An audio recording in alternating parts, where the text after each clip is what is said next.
guys, welcome back to our channel. Today we are going to be filming a Q&A that we've tried to film like 76 times before now, so hopefully this is the one. Hopefully. But we asked you guys to ask us questions on Instagram, and so we have some of those.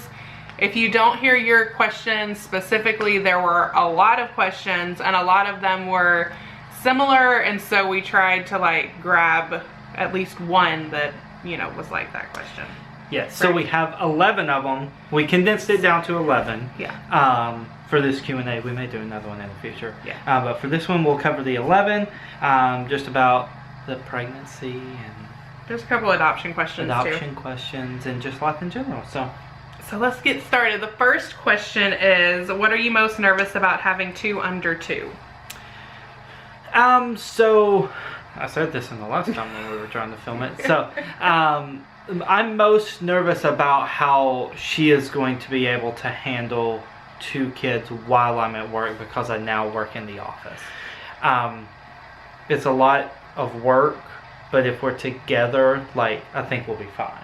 Right. It's just trying to figure out what's needed to take care of both of them for the hours that I'm at work. And luckily, like, Ellie goes to bed around 7:30, 8 o'clock at night. So I'm here for the morning, and then I go into work in the evening, so I can help a portion of the day. It's just what's going to happen after that. That's mine. Yeah, I mean, I think that's probably most of it for me too.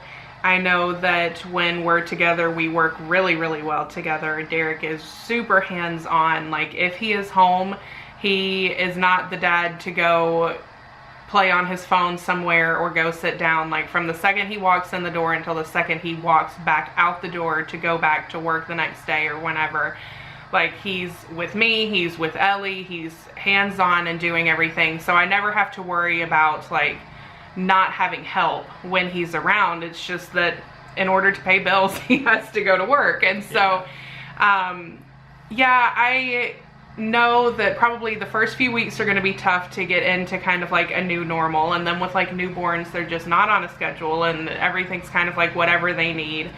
And then I feel like we'll have a couple of easier months, and then it's probably going to get harder around the time that it was harder with Ellie. Yeah.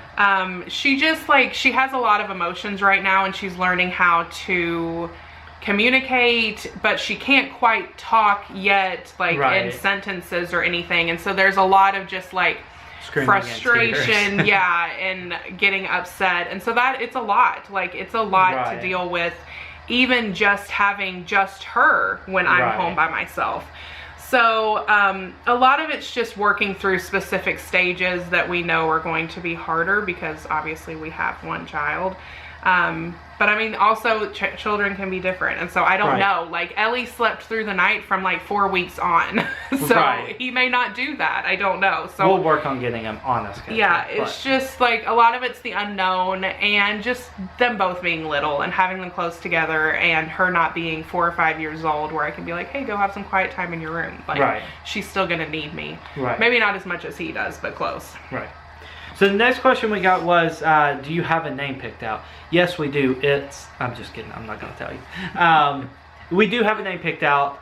We have the first and middle name picked out, not just a Yeah, name. we've had a name picked out since like 11 weeks.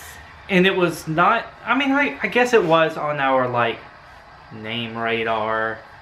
Yeah, it's been on our list for a long time, but not necessarily as like one of our top names. And I felt like we just kept going like in circles and back and forth over names. And then it was like, I mentioned this name and like neither of us hated it. And then over time it just was like, it's just his name. We love names, or I love names that have nicknames. Like, obviously we have Eloise and we call her Ellie, and his has a nickname as well. So, and we actually didn't have that long of a list of boy names to begin with. We have so many girl names, because I guess like previously all of the adoptions were girls as well, so we just had a long list of names. And there was never a boy adoption, so we never really came up with them. Seriously considered it. So we had to with this one, and then we just kind of stumbled upon this one, and we really liked it. Yeah. It's kind of what happened with Eloise too. It really wasn't on our name list. No. And then one day we were just like, what about? And then... Yeah, what about Eloise? Derek texted me, what about Eloise? And I was like, I really like that. And then it just was like... And that was her just name. Her name. And it's her name now. Yeah. What has been different between getting ready for a boy versus a girl? Not anymore buying bows. Yeah. No bows, no... frilly blankets. No, like tutu stuff. But other than that, like... A lot of Ellie's smaller stuff was gender neutral. And so I just moved that stuff over to his closet. Like, we have bought him several things. But I don't know. Yeah. I mean, I guess the other thing, it's not really prepping for a boy, but like we had to get... Our stroller was already a double stroller, but the way it... Could be made a double stroller. Yeah, could be made a double stroller, but the way it does it, it's like Ellie would have to be like shoved under him, and we didn't like this, so we got a different double stroller. Yeah. It was more getting ready for a second baby. Right. Not a boy. Yeah. And then we bought, obviously, you got to get a new crib and kind of stuff like that. But it wasn't necessarily like boy specific. Right. And honestly, if Ellie had been older, I feel like we would have just used like her crib, the single stroller, like, bed, yeah. Are you planning to breastfeed? We'll see. I'm not like hard set on doing it. I want to do whatever is going to be the best for us, whatever works out the best for us. I think having 2 kids is going to be a lot, and if it is not working, then it just isn't working. Ellie is beautiful and strong and a great healthy little kid, and she was formula fed. So I think I'm just not like I'm like, whatever. If he's breastfed, great. If not, I mean, we've also talked about multiple options to it, like a formula breastfeed combination, just like doing the comfort feeds. Right. Or, you know, doing maybe breastfeeding through the day and then formula through the night or something. And we've discussed it with the pediatrician and everything, so we haven't really made up our mind. No, we're going to try. I'm not going to, like, I'm not going into it saying that he's going to be formula fed, but we'll see. How has pregnancy been? I need to do a pregnancy update video. I probably need to film it today once I get this footage off of this camera. It's been good but tough. Yeah. I hate talking about it because I never want to come off as ungrateful. I never want to complain. Like, that always irritated the heck out of me when people would be pregnant and then complaining about it. And I'm like, well, at least you're pregnant. Like, so stop whining. Sorry. We're both tired. Stop whining. Like, at least you have it. And it is, like, it is challenging. There are a lot of tough aspects of it. And I've got 12 weeks left, so he was measuring 2 pounds 11 ounces at our last appointment, so he's just getting bigger.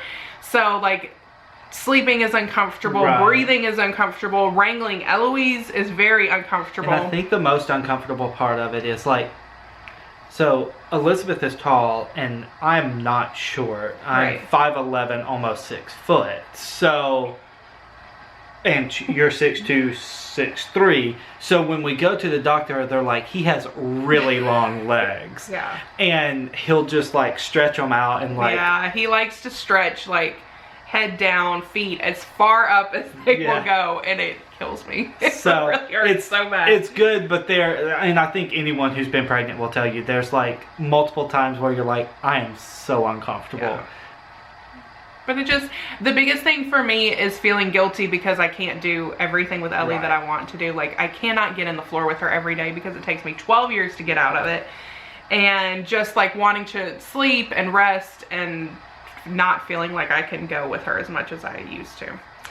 Next question, let's see. How does it feel being pregnant compared to how it felt being matched with an expectant mom?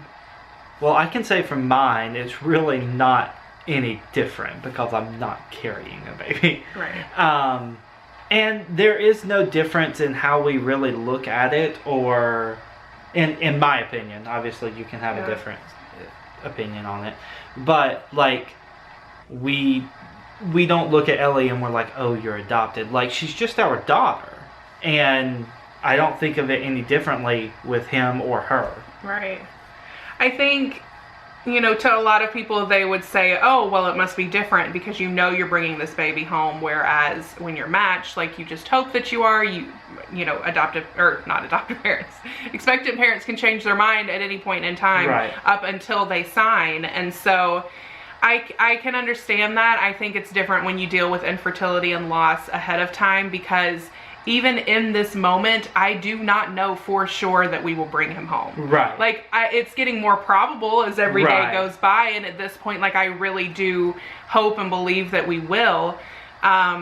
But there's just no guarantee. There was no guarantee with Ellie, and there's no guarantee with him. I would argue that almost being pregnant is harder because it's my body. Like, it's it would have been my fault if something had happened, whereas if an expectant mom changed her mind, that's not on me necessarily. And I mean, it was true, like, until we got to 24 weeks, it was like 24 weeks of ups and downs of like, oh no, that's a bad sign, or oh, it's good, and oh no, that's a bad sign. Like and literally we never had a 24-week match. Right.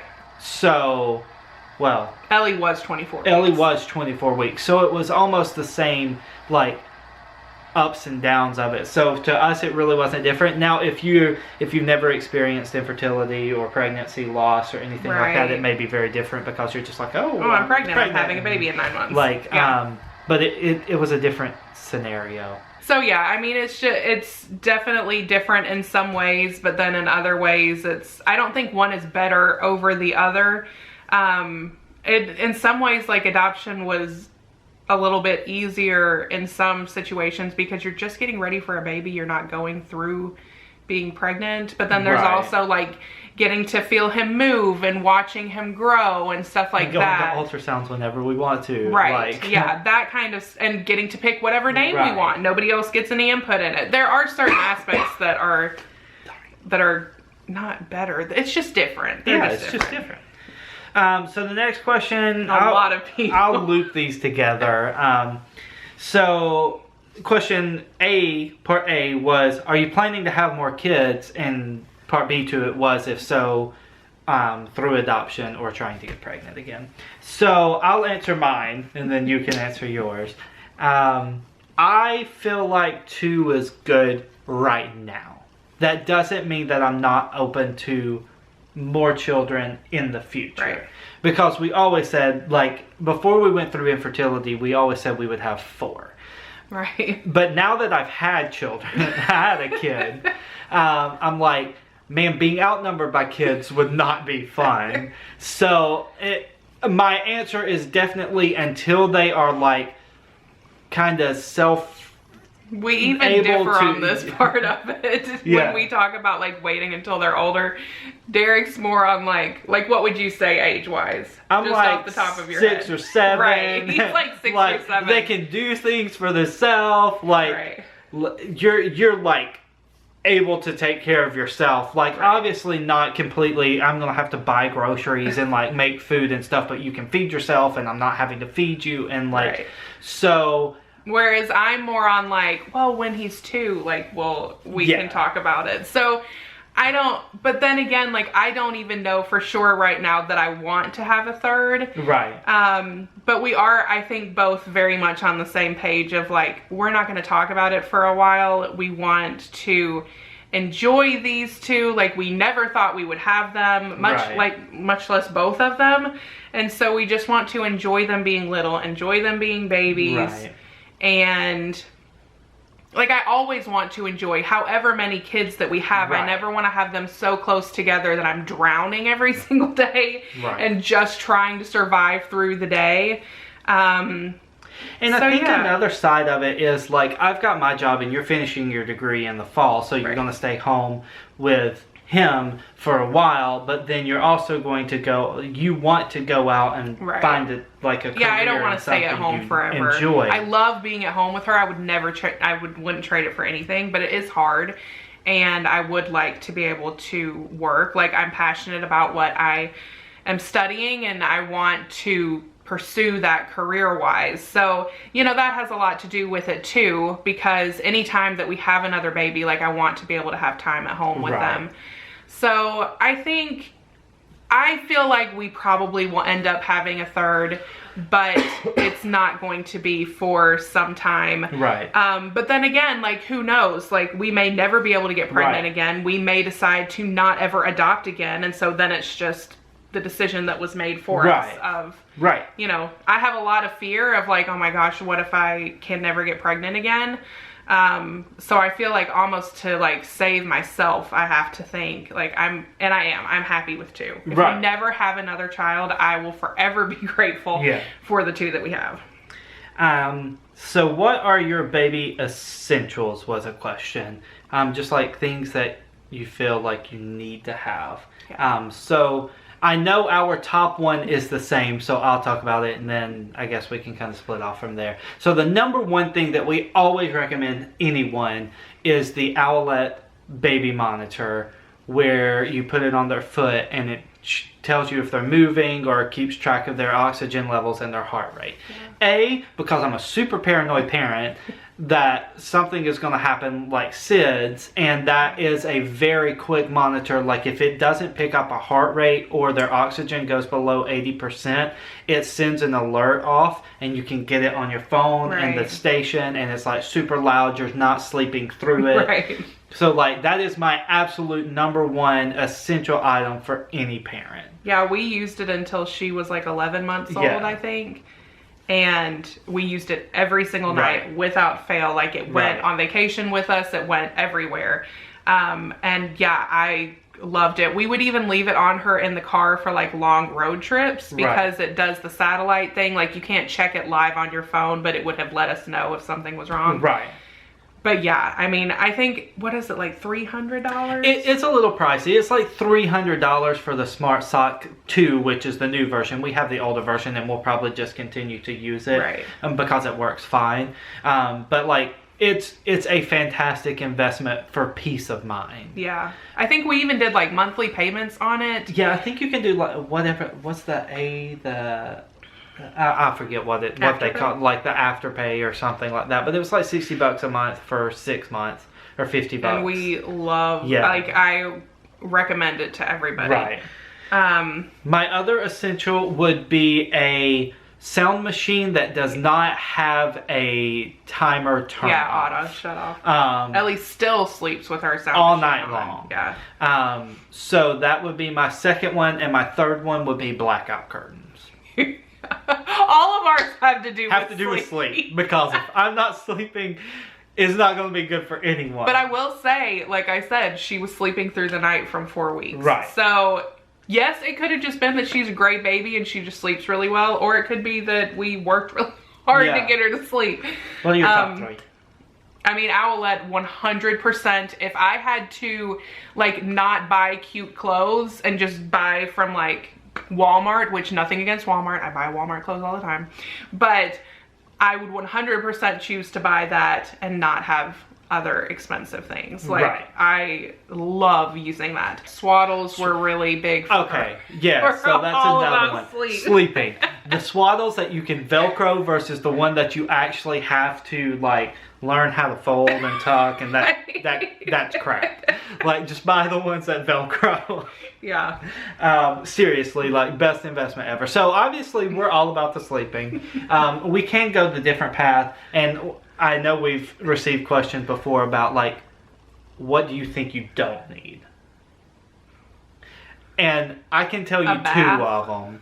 An infant tub. An infant tub. Like we did use it some, but we also just always got in the bath with her. Like maybe that's weird to some people, but it's just the easiest thing to do. And one I do not understand, and like I know I might get crucified for this one, but it's the baby Brezza, or the thing that makes your bottles for you. Like I never understood how it was a good investment. Now if you like it, go for it. I know we've talked to people and they're like, I love it. We bought one and tried to use it, and it took us longer than just making a bottle. So and then it's we also didn't heat her bottles. We don't have bottle. We didn't use the bottle. No, she just drank room temperature bottles and was always fine. The hospital was like, it's pointless. Like the little pre-made bottles that they give you, they aren't warmed. They're just room temperature. So maybe that's different. Maybe that is faster. I don't know. Do you still have an open adoption? Yes. very much so. Nothing has changed with that. We spent a week with them in December last year. I don't know how this year is going to work out because we are both having babies 4 weeks apart. Right. So this year may be a little bit shot as far as that, just because it's going to be hard for either one of us to travel. Right. So we'll see. We may just have to plan a trip for early next year, right, or have them come here. But yes, we talk every single day for the most part. We're very involved in each other's lives, and we're both really excited to have babies. I know that was another question. Someone said how it felt to be pregnant at the same time as Ellie's birth mom, and how she felt too, how it made her feel. And all that I can say is that I know when I first told her, she was really concerned with me keeping this pregnancy too. Like, she was just as involved in the beta numbers, right, and the pregnancy tests getting darker and the ultrasounds and everything. And I know she multiple times just kept saying, Liz, like, I've always wanted to be pregnant at the same time as like my sister or my best friend, and so I finally have that. Like, you have to stay pregnant. Right. And we both found out that we're having boys. And so I don't know, it's just been really cool and a fun thing to go through together. And it has also been really special to me to be able to cheer her on and encourage her, right, in choosing to parent. Like, that has been huge for us to, right, be able to like send her a nice gift for her baby shower and just be there through all of the kind of ups and downs, and hearing his name for the first time and like seeing him for the first time is going to be crazy. And it's just like, we're both building on to our family as, right, like a collective whole. Like, Ellie is getting 2 little brothers. Like, right, it's going to be crazy for her to have 2 little brothers that are 4 weeks apart. But it just is like, it's a cool thing. And I don't think of it as like, oh, she has a birth brother and then a birth little brother, and then she's going to have like, I don't know, so that somehow, right, this baby is different. Like, she's just, we're just all adding to our family. We had that conversation like between the two of us, and right, we kind of really just consider ourselves a big family with 2 sets of parents. Right. Like, we're not like, well, these are my kids and these are, right, your kids. Like, we love her older, right, siblings just as much as we love her. Like, we would, right, do anything for them just as much as we would do anything for Ellie, just as much as we would do anything for this baby, right, and for the other little boy. Like, right, it's just, I don't know. Our love just grows, right, and just covers everybody. Right. Does Ellie know that there's a baby in mommy's tummy? I think in some ways she does. She does when he kicks her. Right. But like, in a way that she can communicate and be like, oh, hey, baby, or something like that. She does, because she's not at that communication level yet. She does smack my stomach sometimes, but I think she's, because it's like, Mom, you're getting fat. I don't have as much room on your lap as I used to. And then the last question is if we have a birth plan. I think this one's hard to answer because, like, we have an idea of how we want the birth to go. But it's a very loose, right, plan, and we are very aware that with every week that passes, that plan could change. Like, we've had a lot of, I don't want to say scares because it's not anything like super serious, but like at one point in time, like I had the placenta previa, which if that had stayed would have caused us to have a C-section. I have had bouts of high blood pressure, which would cause us to be, you know, maybe induced, like different stuff like that. So we're running out of space. But anyway, so yeah, we do have a loose birth plan. We have a doula and a birth photographer. So, we're hoping for it to be as natural as it can be, but just getting him here safely and in a healthy way is our #1 priority. So anyways, hopefully we answered your question. If not, you can send us a message on Instagram and I will try to respond, or maybe we'll try to do another one in like a month or 2. We'll probably do another Q&A by the time. When we get closer to him being here. But anyways, thanks so much for watching. Do you have anything you would like to add? Nope, I'm good. Thanks for watching, guys. Bye. Bye.